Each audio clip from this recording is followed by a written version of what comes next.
मालेगाव हे गाव शांत, राखीव, साध्या जीवनशैलीचे गाव होते आणि त्या गावात अलीकडच्या काही महिन्यात भीतीचा एक वेगळाच सावट दाटू लागलं होतं. कारण रात्री अचानक कुणाच्या तरी दारावर हलकी ठकठक ऐकू यायची आणि सकाळी गावभर एक अफवा पसरलेली असायची की कुणीतरी एका छोट्या बाळाला नुकसान करून पळून गेला आहे. पण कोणालाही काहीच ठोस दिसत नव्हतं. गावात भीती होती पण पुरावा नव्हता. त्या अफवांमध्ये सर्वात जास्त हलकल्लोळ माजवणारी घटना होती यज्ञा. फक्त 6 महिन्यांची निरागस बाळ. तिच्या आईबाबांनी गावकऱ्यांसमोर सांगितलं की एखाद्या वेडगळ माणसाने रात्री त्यांच्या घराजवळ दबा धरून काहीतरी भयंकर कृत्य केलं आणि बाळाला गंभीर अवस्थेत सोडून पळून गेला. पण त्यांच्या बोलण्यात एक विचित्र शांतता होती. काहीतरी लपवल्यासारखी, काहीतरी न बोलल्यासारखी. गावातील लोक हादरलेले, स्तब्ध आणि अविश्वासाने जमिनीकडे पाहणारे. या घटनेनंतर संपूर्ण मालेगाव ढवळून निघालं. गावातील तरुण पत्रकार शरद, ज्याचं मन नेहमी सत्य शोधण्यास आतुर असायचं, त्याला या घटनेत काहीतरी वेगळंच जाणवत होतं. बाळाला हानी पोचवणारा एखादा अज्ञात व्यक्ती गावात भटकतोय असा निष्कर्ष काढणं त्याला पटत नव्हतं. बाळाच्या आईच्या डोळ्यांमध्ये भीती होती, पण त्याच्या पलीकडे आणखी काहीतरी होतं.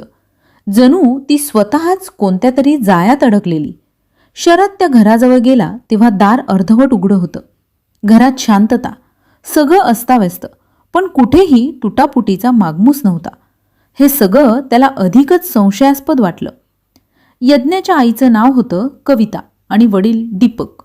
दोघेही शांत स्वभावाचे. गावाबाहेरची भांडणं किंवा दुश्मनी नव्हती. पण गेल्या 2 महिन्यात ते दोघे काही काळ घाबरलेले दिसत होते. कविता शरदशी बोलताना हात सतत थरथरत होते आणि तिचं लक्ष वारंवार दाराच्या दिशेकडे जात होतं. जणू तिथून पुन्हा कुणीतरी येईल अशी भीती. शरद तिला प्रश्न विचारायला लागला तेव्हा ती बोलली, माझ्या बाळाला वाचवता आलं नाही, पण यामागे जे दिसतंय ते खरं नाही शरद. काहीतरी खूप मोठं चालू आहे. पण मी सांगितलं तर आम्हाला कोण वाचवणार? शरदला जाणवलं की कविता काही सांगू इच्छिते, पण तिला दडपण होतं. त्याने गावात तपास सुरू केला. काही जण म्हणाले की रात्री कुणीतरी सावलीसारखा माणूस विहिरीकडून घराकडे गेला होता. काही म्हणाले त्याने मोठा दगड हातात धरला होता. पण हे सांगताना त्यांच्या आवाजात खात्री नव्हती. जणू त्यांनी स्वतःच अफवा ऐकून ती पुढे सांगितली होती. ज्यांनी पाहिलं त्यांनी खरं पाहिलं का हेच स्पष्ट नव्हतं. हे सगळं अधिक गुंतागुंतीचं होत चाललं. तपासात शरदला समजलं की मालेगावात काही दिवसांपूर्वी एक संशयास्पद व्यक्ती दिसत होती. जुनाट कपडे, विचित्र नजरा आणि रात्रीच्या वेळेस गावाभोवती फिरताना काही लोकांनी त्याला पाहिलं होतं. त्याचं नाव कोणीच माहीत नव्हतं, पण एवढं पुरेसं नव्हतं की त्यानेच हे सर्व केलं. बाळाला हानी पोचवण्याचं काही स्पष्ट उद्दिष्ट दिसत नव्हतं. मग तो गावात काय करत होता? यज्ञाच्या घराजवळ का दिसला? शरद आणखी खोदकाम करू लागला तेव्हा त्याला एक धक्कादायक गोष्ट समजली. दीपक काही महिन्यांपासून एका माणसाकडे पैसे उधार घेत होता आणि तो माणूस कुप्रसिद्ध आणि हिंसक प्रवृत्तीचा होता. गावात त्याला सथवा म्हणून ओळखायचे. कुणावरही दडपण आणणारा आणि पैशासाठी काहीही करणारा. काही लोक म्हणाले की त्याने कविता आणि दीपकला धमकावलं होतं. पण त्याची धमकी यज्ञासारख्या बाळावर का येईल? हा प्रश्न शरदला खूप छळत होता. एका रात्री शरद पुन्हा यज्ञाच्या घराजवळ गेला. तिथे कविता एकटीच उभी होती. तिने शांत आवाजात सांगितलं, तो आमच्या पैशासाठी नाही आला. त्याला वाटलं दीपक काही गोष्ट लपवत आहे, जी गोष्ट आम्हालाही नीट माहिती नव्हती. पण त्याचा राग माझ्या बाळावर उतरला. आम्ही पाहत राहिलो आणि आम्ही काही करू शकत नव्हतो.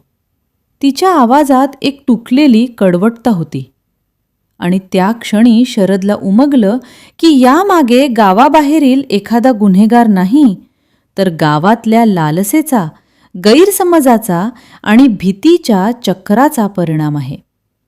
दुसऱ्या दिवशी शरदने पोलिसांकडे पुरावे सुपूर्द केले. सथवाला पकडण्यात आले. त्याने गुन्हा कबूल केला, पण त्याच्या कबुलीत आणखी एका गोष्टीचा पर्दाफाश झाला. दीपक लपवत असलेला गैरसमज. दीपकला गावातील एका वादात मोठा आरोप लावला गेला होता आणि त्याला वाटलं पोलीस त्याला चुकीने अडकवतील म्हणून तो काहीही बोलत नव्हता. सथवाला वाटलं तो त्याच्याच पैशांचा गैरफायदा घेतो आहे आणि या संशयाच्या खेळात निरपराध बाळाला जीव भरावा लागला. गावात दुःखाचं सावट पसरलं. कविता मूकपणे आपल्या मुलीच्या पाळण्यात बसत राही. दीपकचे डोळे खोल गेले. शरदने आपल्या लेखात संपूर्ण सत्य लिहिलं. घटना, गैरसमज, लालसा, भीती आणि निष्पाप जीवाचा अंत. बाळावर झालेला प्रहार असं तो लिहितो. हा एखाद्या राक्षसाने केलेला नाही, तर मानवाच्या अंगभूत भीती, ताण, राग आणि लालसेच्या एकत्र झालेल्या वादळाने केला आहे. यज्ञाच्या जाण्याने गावाला शिकवण मिळाली. मौन, गैरसमज आणि गुन्हेगारांना न घाबरता उभं राहणं गरजेचं आहे. गावात आता प्रत्येकजण कोणतीही समस्या तातडीने लोकांपुढे बोलू लागला. कविता आणि दीपक गाव सोडून मुलीच्या नावाने सुरू केलेल्या एका छोट्याशा समाजकार्यात गुंतले, जे गावातील मुलांच्या सुरक्षिततेसाठी होतं. शरदने गावकऱ्यांना आठवण करून दिली, एक चुका संपूर्ण भविष्यात बदल करू शकते. आणि यज्ञ, तिचं नाव गावात कायम जिवंत राहिलं, सावधानतेच्या आणि सत्याच्या दिव्यासारखं. जर तुम्हाला असेच नवनवीन व्हिडिओ हवे असतील तर चॅनलला लाईक, शेअर आणि सबस्क्राईब करायला विसरू नका. धन्यवाद.